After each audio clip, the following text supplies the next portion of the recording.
السلام علیکم۔ علی فقی وائس میں خوش آمدید۔ حضرت سیدنا میسرہ رحمۃ اللہ تعالی علیہ فرماتے ہیں، بنی اسرائیل میں ایک بہت عبادت گزار لکڑہار تھا۔ اس کی بیوی بنی اسرائیل کی عورتوں میں سب سے زیادہ حسین و جمیل تھی۔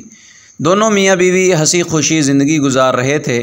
جب اس ملک کے بادشاہ کو لکڑہار کی بیوی کے حسن و جمال کی خبر ملی تو اس کے دل میں شیطانی خیال آیا اور اس نے تہیہ کر لیا کہ میں کسی طرح اس عورت کو ضرور حاصل کروں گا۔ چنانچہ ظالم پرست بادشاہ نے ایک بڑھیا کو اس لکڑہار کی بیوی کے پاس بھیجا تاکہ وہ اسے ورغلائے اور لالچ دے کر اس بات پر آمادہ کرے کہ وہ لکڑہار کو چھوڑ کر شاہی محل میں ملکہ بن کر زندگی گزارے۔ چنانچہ وہ مکار بڑھیا لکڑہارے کے بیوی کے پاس گئی اور اس سے کہا، تو کتنی عجیب عورت ہے کہ اتنے حسن و جمال کے باوجود ایسے شخص کے ساتھ زندگی گزار رہی ہے جو نہایت ہی مفلس اور غریب ہے، جو تجھے آسائش اور آرام فراہم نہیں کر سکتا۔ اگر تو چاہے تو بادشاہ کی ملکہ بن سکتی ہے۔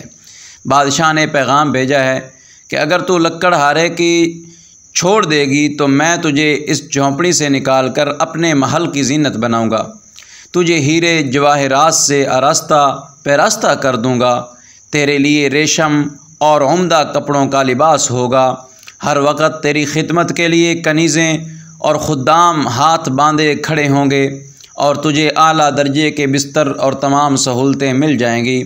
بس تو اس غریب لکڑہارے کو چھوڑ کر میرے پاس چلی آ۔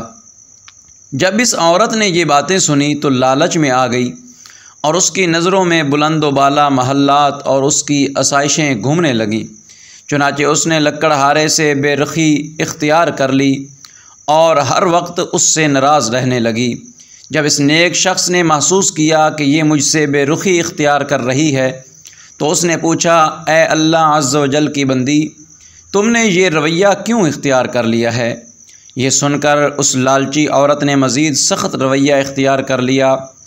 بالآخر لکڑہارے نے مجبوراً اس حسین و جمیل بے وفا لالچی عورت کو طلاق دے دی۔ وہ خوشی خوشی بادشاہ کے پاس پہنچی۔ بادشاہ اسے دیکھ کر پھولا نہ سمایا۔ اس نے فوراً اس سے شادی کر لی۔ بڑی دھوم دھام سے جشن منایا گیا۔ پھر بادشاہ نے اپنی دلہن کی طرف ہاتھ بڑھایا تاکہ اسے چھو سکے، لیکن اس کا ہاتھ خشک ہو گیا۔ پھر اس عورت نے بادشاہ کو چھونا چاہا تو اس کے ہاتھ بھی خشک ہو گئے۔ جب انہوں نے ایک دوسرے سے بات کرنا چاہی تو دونوں ہی بہرے اور گونگے ہو گئے۔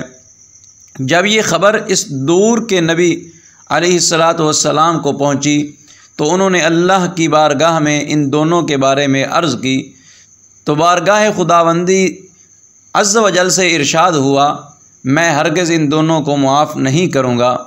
کیا انہوں نے یہ گمان کر لیا ہے کہ جو حرکت انہوں نے لکڑہارے کے ساتھ کی میں اس سے بے خبر ہوں؟ اے ہمارے اللہ، ہمیں اپنے عذاب سے محفوظ رکھ اور ہمیں دنیا اور عورت کے فتنے سے محفوظ رکھ۔ ہماری خطاؤں کو اپنے فضل و کرم سے معاف فرما، دنیا کی محبت سے بچا کر اپنے پیارے حبیب صلی اللہ علیہ وسلم کے عشق حقیقی کی دولت سے مالا مال فرما۔ ناظرین، چینل کو سبسکرائب کر کے بیل آئیکن کو پریس کر کے آل پر کلک